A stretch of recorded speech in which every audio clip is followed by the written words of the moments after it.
Haleluya, mtu wa Mungu. Nataka nizungumze kuhusu umuhimu wa maombi, importance of prayer. Watu wengi hawajui umuhimu wa maombi. Ukisoma Biblia, sehemu kubwa watu walisimama katika maombi. Sehemu kubwa watu walishinda kwa njia ya maombi. Maombi yanakufanya uwe karibu na Mungu. Maombi yanakufanya uwe mtu wa rohoni. Maombi yanakufanya ukue kiroho. Maombi ni ufunguaji wa moyo kwa Mungu, kama ilivyo kwa marafiki zetu, kwa watu wetu wa karibu. Kwa unapokuwa mtu wa maombi, ni vile unafungua moyo wako mbele za Mungu. Maombi hayambadilishi Mungu, ila maombi yanakujenga wewe kukua kiimani, kuwa mtu wa rohoni na kuimarisha uhusiano wako na Mungu. Ni maombi. Ukisoma Biblia, sehemu kubwa watu walisimama katika maombi. Hata ukiangalia katika Agano la Kale, watu walisimama katika maombi. Akina Elia, mpaka Biblia kwenye Agano Jipya inasema Elia alikuwa mtu kama mimi, lakini aliomba mvua haikunyesha. Umuhimu wa maombi.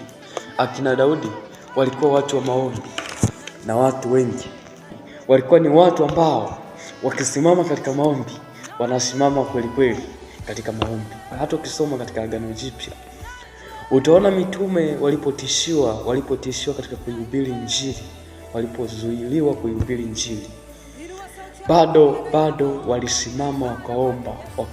Biblia inasema hata walipokwisha kuomba, mahali pale pakatikiswa, wote wakajaa na Roho Mtakatifu, wakanena neno la Mungu kwa ujasiri. Kwa katika maombi kuna kujazwa na Roho, lakini watu hawajui umuhimu wa maombi. Bado Herode aliponyosha mkono wake kuwatenda ila mitume, bado kuna watu walianza kukutana katika majumba kufanya ibada. Watu walikuwa wanakutana sehemu wanafanya ibada.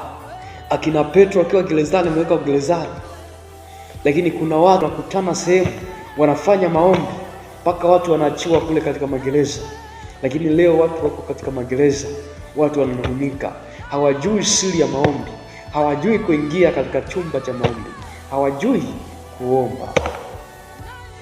Importance of prayer. Lazima uwe mtu wa maombi. Biblia inazungumza katika Wathesalonike sura ya 5 mstari wa 17. Ombeni bila kukoma. Nazungumza umuhimu wa maombi siku ya leo. Bado ukipita katika maandiko, waraka wa kwanza wa Petro sura ya 4 mstari wa 7. Lakini mwisho wa mambo yote umekaribia. Basi iweni na akili, mkeshe katika sala. Hilo ni neno la Mungu. Anayeambiwa ni nani? Anayeambiwa ni mimi na wewe katika hizi nyakati. Mwisho wa mambo yote umekaribia. Lakini kitakachokuwezesha kusimama kushinda ulimwengu huu ni maombi. Sasa tunaweza kuangalia impact of prayer. Yaani tuangalie matokeo ya maombi. Maombi yanaweza kukusaidia kuepuka majaribu. Mathayo sura ya 26 mstari wa 41. Ombeni msije mkaingia majaribuni. Maombi hiyo hapo juu, angalia. Maombi ni njia ya Mungu kupatia mahitaji na baraka zako. Baraka zako zimefungwa katika maombi.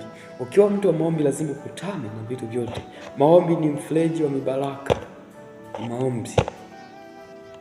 Mathayo sura ya 7 mstari wa 7 hadi wa 8.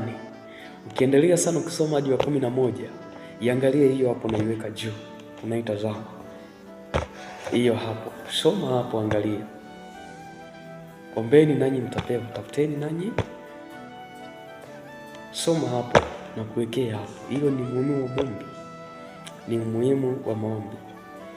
Kupitia maombi tunapokea uponyaji. Kupitia maombi tunamuona Mungu. Kupitia maombi tunapona. Kupitia maombi watu wanafunguliwa.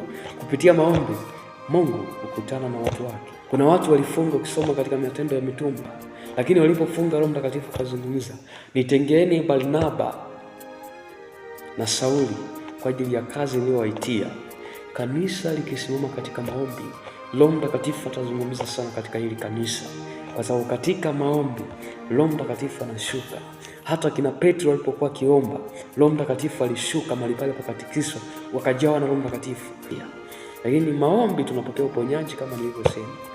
Ukiangalia katika kitabu cha Yakobo, mtu wa kwenu akiwa hawezi, na waite wazee wa kanisa mpake mafuta kwa jina la Bwana. Ukisoma angalia hiyo hapo, naiweka juu. Ila naombe kwa imani pasipo shaka, maana mtu mwenye shaka ni sawa na wimbi la bahari linalochukuliwa na upepo na kutupwa huku na huku. Mtu kama yule asizani atapokea kitu kwa Bwana. Kwa tunapokea kitu kwa Bwana pale tunapokuwa watu wa maombi. Umuhimu wa maombi ndicho ninachozungumza leo. Ukiangalia katika kitabu cha Matendo ya Mitume sura ya 9 mstari wa 40, mtu mmoja anapiga magoti anaomba. Hiyo hapo naiweka juu. Soma hapo. Soma hapo juu. Zaburi sura 107 mstari wa 6. Wakamlilia Bwana katika dhiki zao, akawaponya na shida zao. Wewe una shida gani? Anza kuzama kwenye maombi. Anza kusimama katika maombi. Anza kuwa mtu wa maombi. Maombi ufungua moyo wako mbele za Mungu. Maombi.